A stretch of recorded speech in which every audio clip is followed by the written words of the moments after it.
అంతర్జాతీయంగా నెలకొన్న ఉద్రిక్త పరిస్థితులు విమాన సర్వీసులపై తీవ్ర ప్రభావం చూపుతున్నాయి. ఇజ్రాయిల్ జరిపిన దాడి కారణంగా ఇరాన్ తమ గగనతలాన్ని శుక్రవారం మూసివేసింది. ఈ పరిణామంతో ముంబై నుంచి లండన్ వెళ్లాల్సిన ఎయిర్ ఇండియా విమానం AI-131ను అత్యవసరంగా దారి మళ్లించాల్సి వచ్చింది.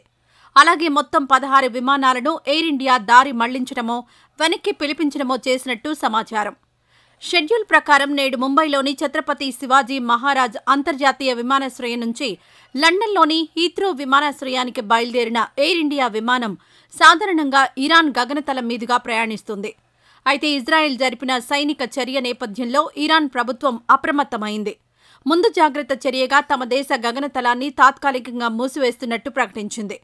ఈ ఆకస్మిక నిర్ణయంతో అప్పటికే ప్రయాణంలో ఉన్న పలు విమానయాన సంస్థలు తమ సర్వీసులను ప్రత్యామ్నాయ మార్గాల్లో నడపాల్సిన పరిస్థితి ఏర్పడింది. ఇందులో భాగంగానే ఎయిర్ ఇండియా విమానాన్ని కూడా దారి మళ్లించారు.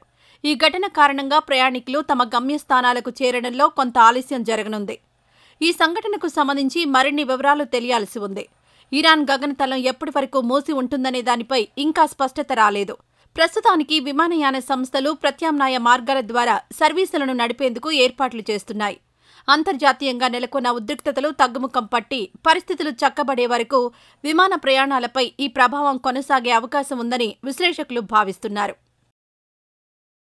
ఈ వీడియో నచ్చితే లైక్ చేయండి. అలాగే మా ఛానల్ ని ఫస్ట్ టైం కనుక చూస్తున్నట్టయితే ఇప్పుడే సబ్స్క్రైబ్ చేసుకుని పక్కనే ఉన్న గంట సింబల్ ని యాక్టివేట్ చేసుకోండి. అప్పుడే మేము పెట్టే ప్రతి వీడియో మీకు నోటిఫికేషన్ గా వస్తుంది. అలాగే ఈ వీడియో పూర్తిగా చూసినందుకు ధన్యవాదాలు.